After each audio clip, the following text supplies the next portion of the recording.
Hello everyone, welcome back to our YouTube channel.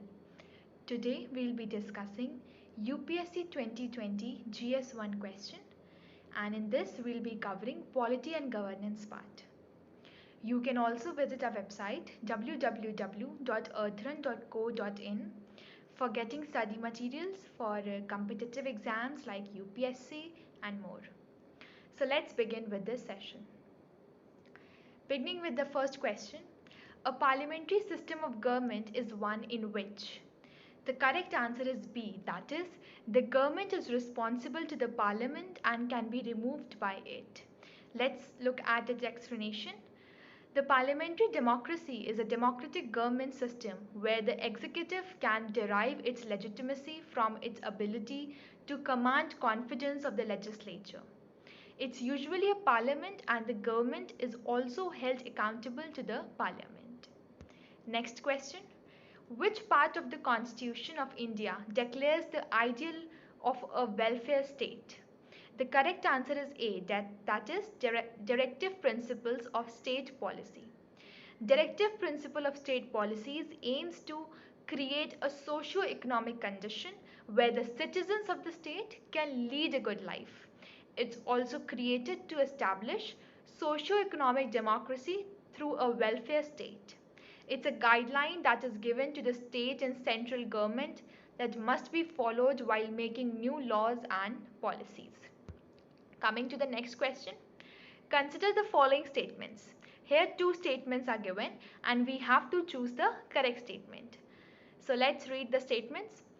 The first statement says that the Constitution of India defines its basic structure in terms of federalism, secularism, fundamental rights and democracy. Second, the Constitution of India provides for judicial review to safeguard the citizens' liberty and to preserve the ideals on which the Constitution is based. Which of the statements given above are correct? So the correct statement is the second one. Let's look at its explanation now. A basic structure of the Constitution is not defined anywhere, and it's rather a judicial innovation after the Keshwanand Bharati case. Coming to the next question. One common agreement between Gandhism and Marxism is, the answer is the final goal of stateless society. Why? Because a lot of similarities drawn between Mahatma Gandhi and Marx ideologies, both aimed for a stateless and classless society, but had very different approach to the means of achieving that. Next question. In the context of India, which one of the following is the characteristic appropriate for bureaucracy? So here the correct answer is D, that is an agency for the implementation of public policy. So the bureaucracy is politically neutral and is in a change to facilitate the effective working of the different government departments and implementation and making of various public policies. Next question. The preamble to the Constitution of India is, the correct answer is C, that is a part of the Constitution and has the same legal effect as any other part. So the Keshwanand Bharati case had assembled 13 judges for the hearing of a writ case, and for the first time it was decided that preamble is the part of the Constitution but without any legal effect. Next question. With reference to the provisions contained in Part 4 of the Constitution of India, which of the following statements are correct? So here also three options are given and we have to choose the correct one. The first one says that they shall be enforceable by courts. Second, they shall not be enforceable by any court. Third, the principles laid down in this part are to influence the making of laws by the state. The correct answer is D, that is statement 2 and 3 are the correct one.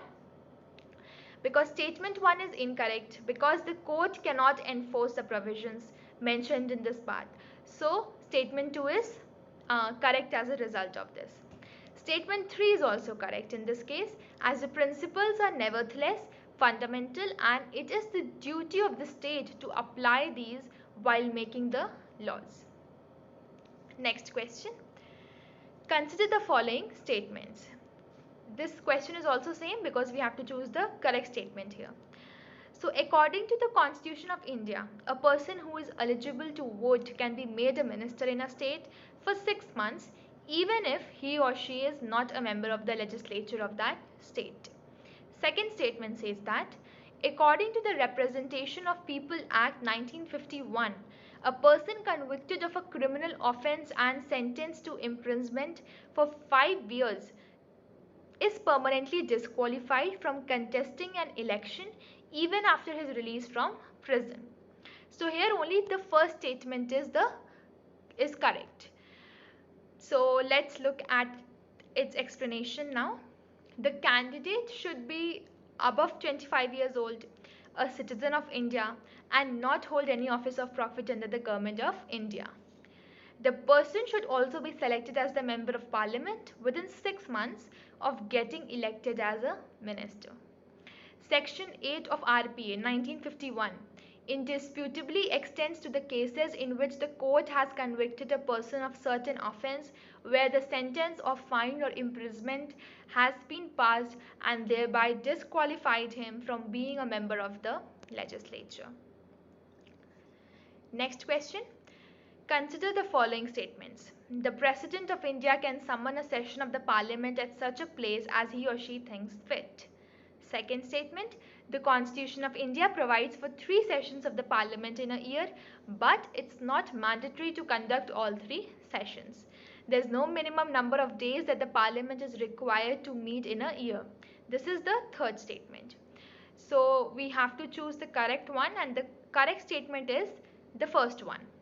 So statement 2 is incorrect, as there are 3 sessions in the Parliament but they are not provided for by the Constitution. Statement 3 is also incorrect, as by the Parliament have to meet twice per year. So by this we come to the conclusion that statement 1 is correct, that is option A. Next question. With the reference to the funds under Members of Parliament Local Area Development Scheme, which of the following statements are correct? First statement, MPLAD's funds must be used to create durable assets like physical infrastructure for health, education, etc. Second statement, a specified portion of each MP's fund must be benefit SC or ST populations. Third statement, MPLAD's funds are sanctioned on yearly basis and the unused funds cannot be carried forward to the next year. Fourth statement, the district authority must inspect at least 10% of all works under implementation every year. Now we have to choose the correct statement.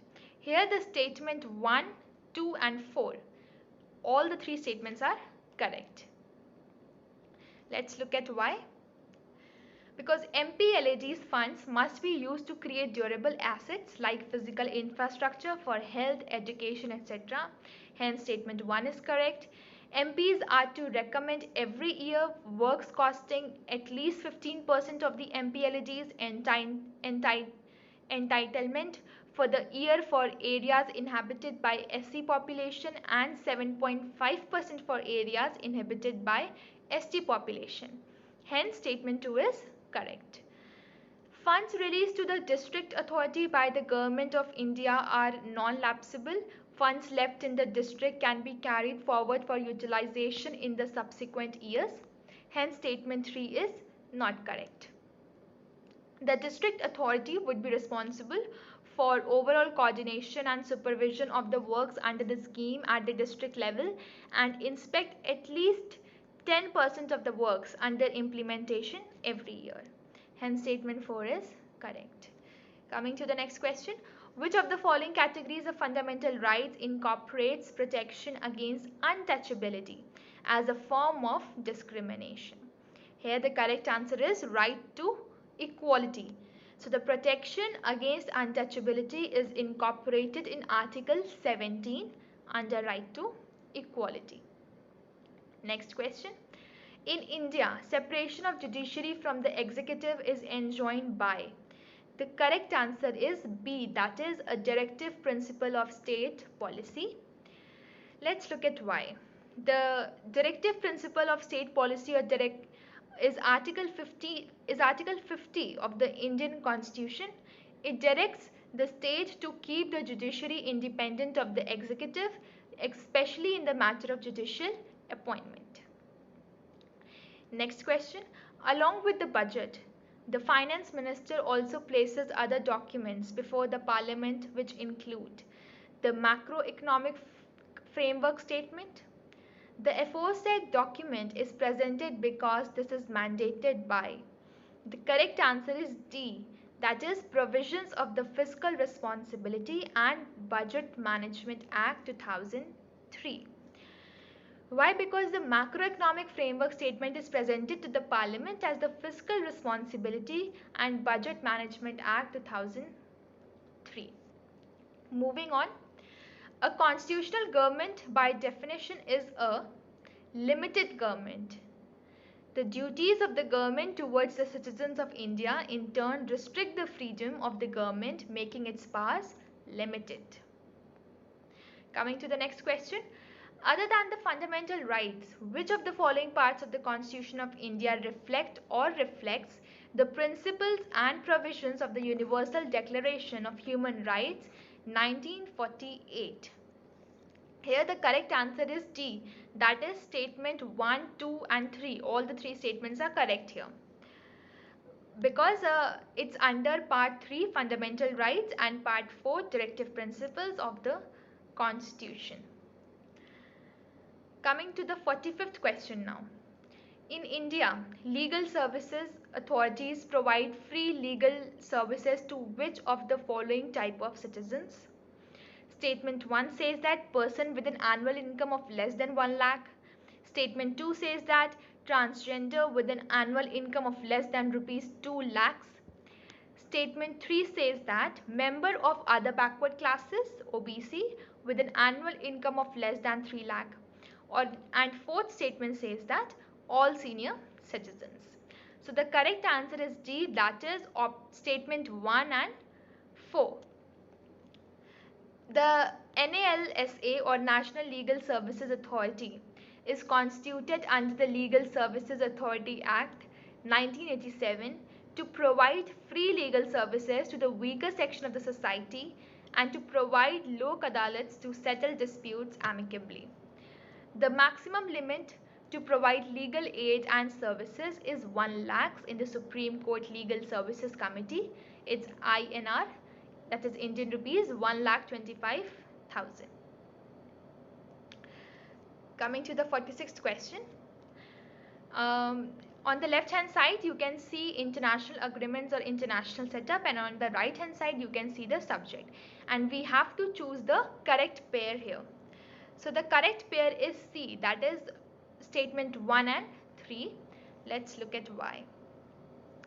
Because Alma-Ata Declaration was adopted at an international conference on primary health care held in Kazakhstan in 1978. It was the first international declaration underlining the importance of primary health care, hence pair 1 is correct. Next, the Hague Convention protects children and their families against the risk of illegal, irregular, premature or ill-prepared adoptions abroad.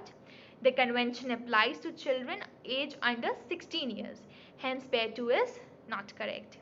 The Taluna Dialogue was mandated by the parties to the United Nations Framework Convention for Climate Change to take stock of the collective global efforts to reduce the emissions of greenhouse gases in line with the goals of the Paris Agreement. Hence, pair 3 is correct.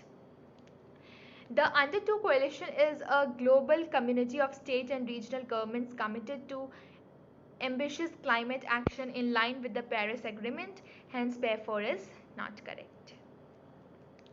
Thank you. Thank you for watching.